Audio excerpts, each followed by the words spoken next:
Pas facile d'écouter un podcast Maxi Science quand on est coincé sur le palier. Pas de panique, à la Maïf, le dépannage serruré est inclus sans supplément dans le contrat d'assurance jeune. Des chats meurtriers, une eau capable de dissoudre le métal et des puces électroniques sous la peau des Suédois. Bonjour à tous, voici votre concentré d'actualité scientifique pour ce 26 juin. La différence entre l'homme des cavernes et nous, c'est le résultat de la science. Et ce n'est pas une opinion, c'est de la science. Notre monde n'est pas si moche. Pour certaines personnes, c'est une certitude, des insectes et des parasites grouillent sous leur peau. C'est le symptôme d'une maladie largement sous-estimée, le syndrome d'Ekbom, aussi appelé délire d'infestation cutanée.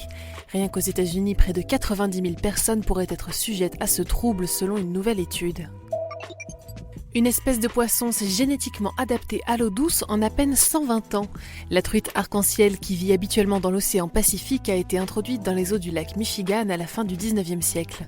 Cette population a subi une modification des gènes responsables de l'équilibre en sel dans leur corps, leur permettant de survivre dans l'eau douce. La Belle au bois dormant aurait-elle plus de 2000 ans ? C'est en tout cas le surnom que des archéologues ont donné aux restes momifiés d'une femme découverte en Sibérie. Ornée de soie et enterrée avec ses richesses, sa tombe en pierre aurait été retrouvée au fond d'un lac artificiel. La sépulture, exceptionnellement bien préservée, aurait permis cette momification accidentelle. La menace peut sembler négligeable et pourtant, en Australie, des chats sauvages sont responsables de plusieurs centaines de millions de morts par an. Leurs victimes, toutes sortes de reptiles, des serpents aux lézards. Depuis leur introduction par les Européens il y a 2 siècles, ces félins ont déjà causé la disparition de plusieurs populations. Super, j'adore. Alors écoute-moi bien, je vais essayer d'être clair avec toi. Ouais, génial. Vous êtes-vous déjà demandé pourquoi le bruit d'un robinet qui fuit est si irritant ?